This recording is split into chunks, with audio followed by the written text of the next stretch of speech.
You might have noticed that it is often the least likely people who get hurt by people around them. In this sad case from 2018, a student nurse was almost too nice to notice some huge red flags. But was there any way for her to escape her fate?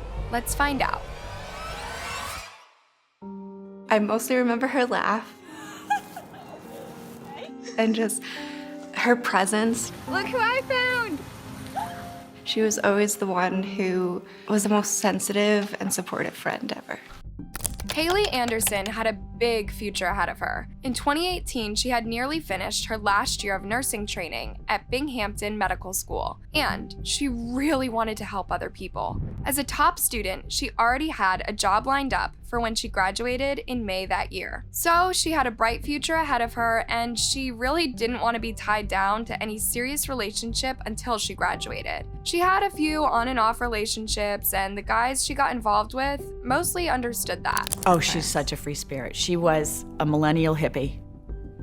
The way she dressed, her hair, her personality, the way she was with her friends, she trusted everybody, she talked to everybody. At least, that was what she thought. On March 8th, 2018, Haley went out partying with her friends. After she'd left them later that night, the last message they received from her was about 3:15 a.m. And after that, and for the whole of the next day, there was total radio silence. At first, they assumed that she was just sleeping off her hangover. They'd had a lot to drink. But by the evening of March 9th, her roommates and her friends were super worried. She still hadn't answered any calls or messages. She was meant to see her friend Josie's poetry reading that evening, but she never showed up for that. And Haley really wasn't a person that flaked. By the morning of March 10th, her roommates, Josie and Rochella, were so worried that they used the Find My Friends phone app to track her down. Haley's phone showed up at the location of an ex-boyfriend's house. For a moment, her friends actually wondered if they'd run away to get married. So Haley's friends went to the student apartment where they hoped to find her, or at least some reason why she hadn't answered. They were so worried that they even climbed in through a window to search for her. Yeah, they're pretty badass. They probably just expected to find a passed out Haley or at least her phone, but it was something much worse. Her roommate, Josie Artin, said, And I walk in there and then I see Orlando's bedroom and Haley is there. I didn't know for sure that she was dead at the time. She just was so pale, you know? I can't imagine how scary that was. They immediately called 911. But who would have done this to poor Haley? And what had happened to her on the night she went missing? They didn't have to look far to find the answer. What had happened to Haley that night? Remember how I said Haley was kind of a free spirit? Well, in between her relationships, she'd gotten involved with another nursing student who she shared a lot of classes with. This guy was Orlando Enrique Terquero Moreno. Orlando was born in Miami, but had grown up in Nicaragua before studying nursing in the US. He and Haley had known each other for a while, but they officially got intimate after a party in 2017. This was during Haley's 4th year at college while she was on a break from her regular boyfriend, Kevin. Now, she'd made it very clear to Orlando that this was just a fling, but he never saw it the same way. They fought all the time. One of her friends said, Sometimes they were bickering, sometimes they weren't, other times they would laugh hysterically and I could hear from my room. Okay, every relationship has its ups and downs, but there was also a lot of red flags. For a start, he guilt-tripped her about being kicked out of a fraternity, which he and her ex, Kevin Ocampo, were a part of. But whenever she tried to make him see it was over, Orlando just got worse. He used to stop by a lot to come smoke a cigarette on our porch. He definitely used to drive by because he was jealous. He just didn't want to see someone else over there. He was clearly weirdly possessive of Haley. The biggest red flag was when someone slashed every single one of Haley's car tires after a night out. Kevin Ocampo, her on-off boyfriend, saw the tires and had no doubt about who had done it. Everybody knew it was Orlando. But Haley didn't want to press criminal charges because that would mean he'd lose his scholarship at college. Well, that's very sweet of her, and it makes what happened to her even more tragic. Autopsy results showed that someone ended her life using their hands and the necklace she was wearing. This was really only one person who could have done it, and he was about to take a very cowardly way to escape his crime. Of course, the police searched for Orlando right away. Looking around his student house, they could see he'd tried to take his own life. There was a necktie attached to some hooks in the basement of the student house, and there was blood on the floor. Putting it together with some CCTV footage and a note apologizing to his family for doing something stupid, they figured that he'd fallen to the floor after taking some sleeping medication and hurt his head when he landed. He had also sent a worrying text message to his sister in Nicaragua. This message had worried her enough to ask the local police to check his house, all while Haley was still lifeless in the bedroom. They didn't get any answer that time, but Haley's friends broke in less than an hour later and finally raised the alarm. Orlando looked guilty as heck, and a manhunt began. The cops traced him really fast, but there was bad news. This creep had made a run for it. After failing to end his own life in the basement, he'd driven directly to JFK Airport. You can see the bandage on his head from the fall.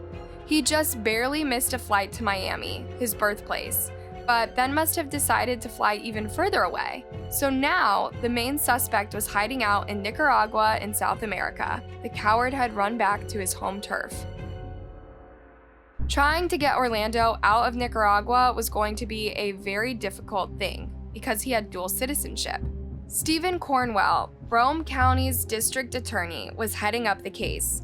He was really worried that getting any justice for poor Haley would be impossible. I thought we had a snowball's chance in hell of getting a conviction.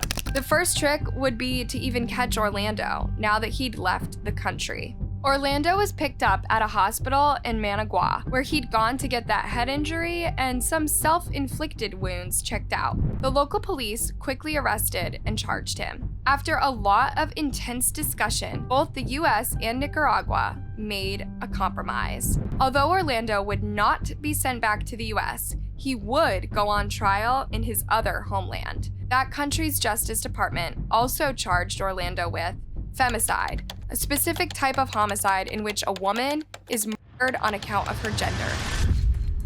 This crime doesn't even exist in the US, but it's been used in Latin America ever since 2012, and it carries a very heavy penalty. The trial finally started in October 2019. In another difference from the US, there was no jury in the court, just a single judge who listened to the evidence from America over the remote camera feed. He would not stop texting her and following her and driving by her house. Haley's friends and family highlighted how possessive he'd been, and of course they brought up the tire slashing. I mean, he was pretty impossible to defend, even if he often acted like he was bored, like he was going to get away with it. Then Orlando's defense attorney tried an insanity defense, which barely even works in the movies. The only witness in Orlando's team was a psychiatrist, but all that guy could tell them was that Orlando seemed fine now. No sign of losing his mind there. So that wasn't really helpful at all. Then Haley's mom got to deliver the closing statement. Haley was a beautiful, intelligent, and friendly girl. She was an aspiring nurse and had her whole life to look forward to. She was and still is my best friend. After all that evidence, a jury would normally debate the case for at least a day or two. But just 90 short minutes after the trial ended, the judge came back with a verdict, and nobody expected the result. The judge confirmed that Orlando was completely guilty. I hope that you get the highest amount of years behind bars because you deserve even more than that. She got her wish. Orlando was handed the maximum 30 years in jail. Leaving the US had totally backfired because it's likely that he'd received a much lighter sentence if he stuck around. Instead, he's serving time in a prison with some horrible overcrowding. And he'll live on one small meal of rice and beans per day, unless his mom can deliver more food to him. No wonder he tried to get his sentence reduced in 2022. His appeal put Haley's family through the traumatic process all over again, and it looked like he might not serve the full 30 years. In March of 2022, Orlando's appeal went in front of 3 magistrates. He used the same defense attorney as before, and the guy wheeled out a different psychiatrist this time. But guess what? They tried the same argument as before, insisting that Orlando simply hadn't been in his right mind when he hurt Haley. Once again, the head shrinker reported that there was no sign of this. Orlando seemed perfectly sane. Are you getting some deja vu? Because this all seems very familiar. It's not shocking that the entire appeal got ditched. So thankfully, Orlando's going to rot in that prison until he finishes his time. But what happens then? Could he come back to the States? If, for some reason, he was released, the entire case can be tried here on behalf of the family. At least Haley received some kind of justice. It's so awful that she was so close to her bright future, only for someone like this to tear it all away. While waiting for the trial, they put Haley to rest. Then, a couple of months later, Haley's dad, Gordon Anderson, collected her nursing diploma at the graduation ceremony. Accepting on behalf of Haley Anderson. It was probably the saddest day. Just walk in and there's a picture of her on a chair. Now, Haley is finally at peace in her old bedroom. This is Haley right here. She's in here.